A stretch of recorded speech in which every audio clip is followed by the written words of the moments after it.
The afternoon sun was blazing over my ranch when the familiar crunch of gravel under tires caught my attention. Two sheriff's cruisers crawled up my private drive, lights strobing like they were responding to some major crisis in a town that didn't have any. From my kitchen window, I spotted Karen Whitfield planted at my gate, arms crossed tight, wearing that self-satisfied smirk she'd perfected ever since she crowned herself HOA president 6 months back. She practically bounced on her toes, signaling the deputies forward like she was supervising traffic at the county fair. I set down my coffee mug and stepped out onto the porch, adjusting my belt out of habit. The lead deputy was young, so young, he looked like he barely had time to memorize his badge number, and he approached with his hand casually resting near his holster. His partner lingered by the cruiser, clearly wishing to be anywhere else. Karen followed behind them as if she were leading a grand parade, chin so high it was a miracle she didn't topple over.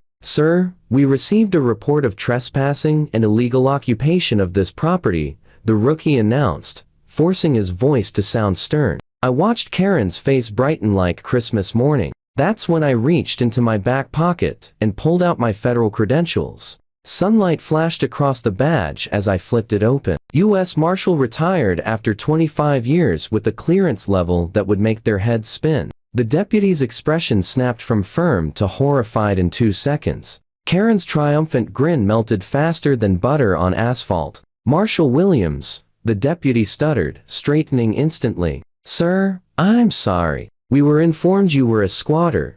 Let me back up and explain how I ended up with the neighborhood's most notorious busybody trying to evict me from my own ranch. After retiring from the Marshal Service, I bought this 40-acre spread precisely because it sat completely outside any HOA boundaries. The land had been zoned agricultural since 1942, grandfathered long before Willowbrook Estates even existed. I wanted space, quiet, and room for my horses. What I got instead was Karen Whitfield. The first letter showed up 2 weeks after I moved in. Typed on HOA letterhead, she clearly crafted herself complete with cheesy clip art of a house and a white picket fence. "Dear resident," it began, "your property has been found in violation of Willowbrook Estates community standards."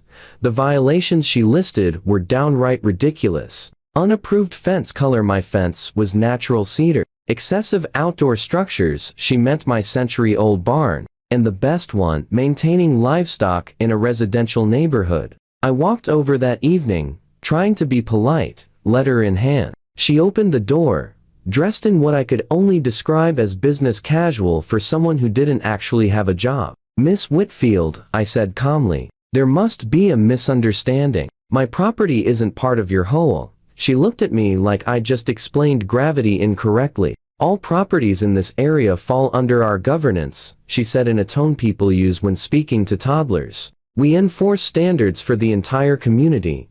Ma'am, my deed predates your subdivision by 60 years. I'm zone agricultural. Your HOA has zero authority here." I showed her my documents. She barely glanced at them. "We'll see about that," she said, and slammed the door in my face. The harassment went downhill fast from there. She started snapping photos from the road with the zoom lens like she was gathering evidence for some documentary. I caught her standing at my fence line with a clipboard, scribbling notes as if she were conducting an official inspection. Violation notices started arriving daily. Too many vehicles, I had 2 trucks and a tractor. Improper landscaping, I was growing hay. Noise violations, my rooster crowed at dawn like roosters do. One morning, I found her actually on my property, measuring the distance between my chicken coop and her precious subdivision. "You're trespassing," I told her evenly. She spun around and clutching her measuring tape like it was a weapon. "These chickens are too close to residential homes," she declared indignantly. "County code requires 500 feet. County code requires 50, which they exceed by 300. And you're still trespassing." I pointed at the giant "no trespassing" sign she had blatantly ignored. "I am conducting official HOA business," she huffed, puffing up like one of my roosters. "On property outside your jurisdiction," I reminded her. "Leave now, or I'll have you removed." The irony of that sentence wouldn't fully hit until later. She stomped away, but not before promising she'd take this to the highest levels. I assumed she meant the HOA board or maybe the county. I underestimated her obsession with imaginary authority. Everything boiled over 3 weeks later. I was repairing a section of fence when I heard someone wrestling with my locked gate. Karen had climbed over it somehow and was storming toward me with a manila folder raised like she was carrying a royal decree. Her face was flushed from rage and the athletic effort she wasn't used to. "Mr. Williams," she said between heavy breaths, "I have here a cease and desist order requiring you to vacate this property immediately." I set down my hammer and wiped my hands on my jeans. "Let me see that." The document was hilariously amateur, clearly something she downloaded from a template website. It referenced HOA bylaws that didn't apply and county laws she had completely misread. "Karen, this isn't legal. You can't evict me from my own land, especially when you have no authority here." Her face darkened to an alarming shade of red. "I am the president of the Willowbrook Estates Homeowners Association," she said grandly. "My authority extends to all properties that affect our community values." "No, it doesn't. And you're trespassing again. Leave now." "I'm not leaving until you agree to comply with our regulations," she declared, folding her arms like she thought that alone made her official. "Then you leave me no choice," I replied. I pulled out my phone. "I'm calling the sheriff." She actually laughed, full, dismissive, triumphant. "Go ahead, call them. Tell them Karen Whitfield sent you. They know who I am. I've worked with code enforcement for years." She was practically glowing with pride. "Actually no, I'll save you the trouble." She whipped out her own phone and dialed 911 right in front of me. I stood there in disbelief as she told the operator that a hostile squatter had taken over land next to Willowbrook Estates and was refusing to leave. She gave my address, described me as potentially dangerous, and ended her report with the trembling, fake concern, "Please hurry. I'm frightened for my safety." Which brings us right back to the moment where everything came crashing down. The deputies were standing in my driveway, trying to piece together the disaster she'd created. Karen's dramatic report of a dangerous squatter had just collided headfirst with the truth. She'd called the police on a former federal marshal with 25 years of service, including 10 spent working side by side with their own sheriff's department on joint operations.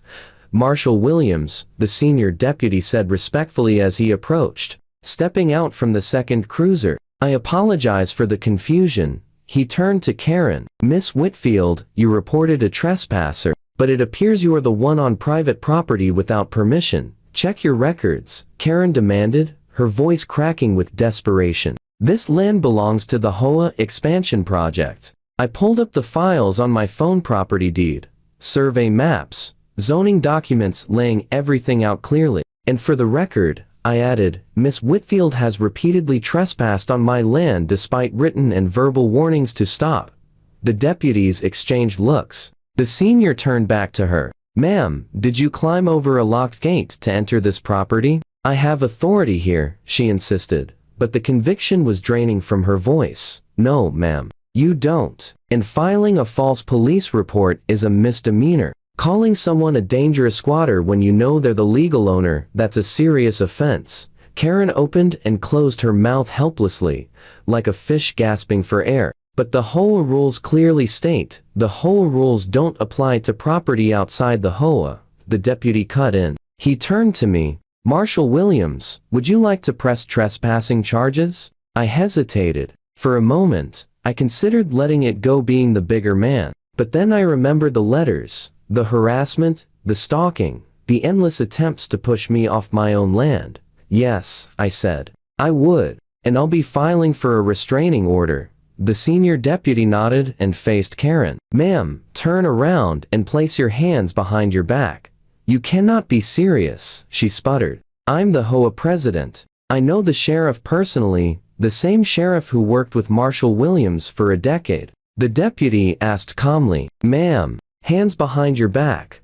As they cuffed her and read her rights, Karen kept ranting about authority and community standards, her voice breaking with disbelief. News spread quickly. Small towns are like that. By evening, half the neighborhood knew their HOA president had been arrested for trespassing on a federal marshal's ranch. The next HOA board meeting broke attendance records. I was invited to speak about property rights and, more importantly, the limits of HOA power. Karen sat in the back, out on bail, her expression frozen in humiliation. When homeowners began calling for her resignation, she jumped to defend herself. "I was protecting our property values," she cried. "That ranch is an eyesore. Livestock, old structures, it drags down the entire neighborhood." That's when I dropped the bomb. Actually, I said, and wondering why Miss Whitfield was so determined to run me off. So I did a little digging. I pulled a folder from my bag. Turns out, there's a proposal in the HOA records for an equestrian amenity expansion, something that would require acquiring adjacent agricultural land. I paused. My land. The room erupted in gasps. Board member Tom Harrison grabbed the folder and flipped through it. "This is dated 3 months ago," he said, scanning more pages. Then he looked up sharply. "Karen, you've been trying to push Marshall Williams off his property so you could seize it for some HOA horse facility? It's not stealing," she protested, voice cracking into a shrill pitch. "It's a strategic acquisition for community improvement." "It's fraud," someone shouted from the back. "Abuse of power," another added. The vote was unanimous. Karen was immediately removed from the board and barred from holding any HOA office again. But her ordeal was just beginning. The district attorney reviewed the evidence and charged her with criminal trespass, filing a false police report, harassment, and attempted fraud. 6 months later, at her sentencing, the judge did not mince words. "Miss Whitfield," he said sternly, "you abused your position to harass a lawful property owner, wasted police resources, and attempted what amounts to theft by intimidation. This court sentences you to 18 months probation, 200 hours of community service, and fines totaling $15,000. Karen's face drained of color. $15,000? She choked out. "But I was trying to improve the community." "You were attempting to steal someone's land," the judge replied. Court is adjourned. As the bailiff escorted her out, Karen turned and stared at me one last time. Shock, disbelief, and the crushing realization that her empire of HOA power had finally collapsed, with her as the one paying the price.